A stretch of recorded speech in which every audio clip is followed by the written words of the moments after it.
एहो ब्यूटी के खजाना बारू लभले टर के पाना के मनवा लागे नहीं जब से दीदार भइल बा ए जान हो तोहरा से प्यार भइल बा। लेकिन लड़का कहता कि जिंदगी सवार गइल प्यार तोहर पाके राघव करे जवा से हरदम सटा के जिंदगी सवार गइल प्यार तोहर पाके राघव करे जवा से हरदम सटा के पहला बेरी के हुओ पे एतबार भइल बा ए जान हो तोहरा से प्यार भइल बा ए जान हो तोहरा से प्यार भइल बा। एहो ब्यूटी के खजाना बारू लभले टर के पाना एहो ब्यूटी के खजाना बारू लभले टर के पाना मनवा लागे नहीं जब से दीदार भइल बा ए जान हो तोहरा से प्यार भइल बा ए जान हो तोहरा से प्यार भइल बा।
लड़का कहता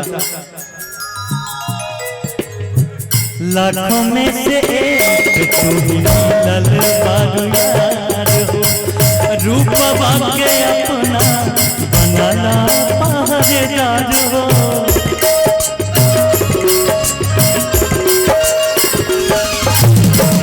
लाखों में से एक तू ही मिलल बारू यार हो दिलवा के अपना बनाना पहरेदार हो अखियाँ अखियाँ में बतिया अखियाँ अखियाँ में बतिया अखियाँ अखियाँ में बतिया के कटार भइल बा ए जान हो तोहरा से प्यार भइल बा ए जान हो सचहु के प्यार भइल बा। और हम चाहेंगे कि एक जोरदार तालियां होनी चाहिए दूल्हा और दुल्हन के नाम जोरदार तालियां आशीर्वाद के तौर पर सबों की तरफ से जोरदार तालियां।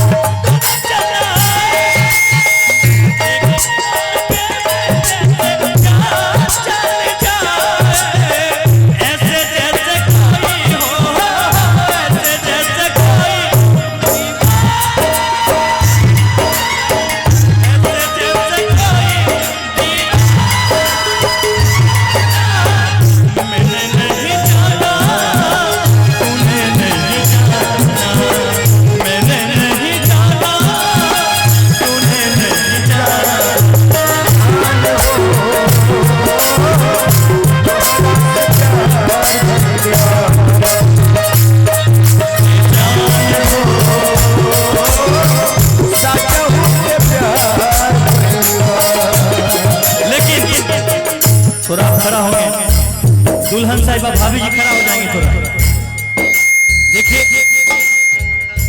हम चाहेंगे कि दोनों आदमी एक दूसरे का हाथ पकड़ लीजिए। राजा बाबू और खुशबू ये जोड़ी जन्म जन्मांतर तक बना रहे। हम चाहेंगे एक बार जोरदार तालियां आशीर्वाद के तौर पे आप लोग दूल्हा और दुल्हन के लिए बजा दीजिए, जोरदार तालियां। लेकिन जानते हैं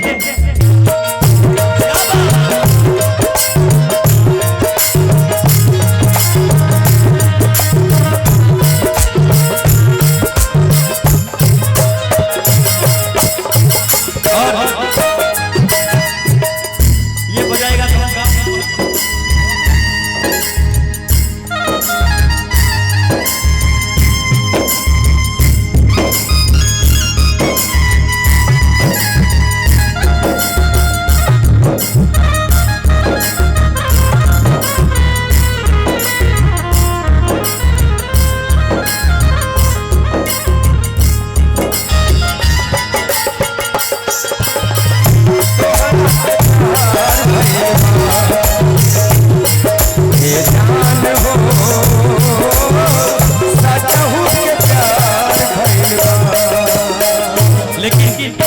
दुल्हन साहिबा दूल्हे राजा से कहेंगे।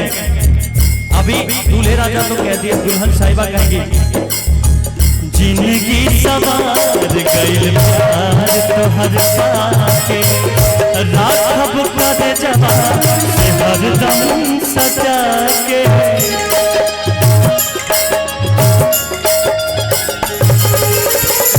जिंदगी सवार गइल प्यार तोहर पाके राखब कर जवान से हरदम सजा के। पहला बेरी के हुए एतबार भइल बा, पहला बेरी के हुए एतबार भइल बा।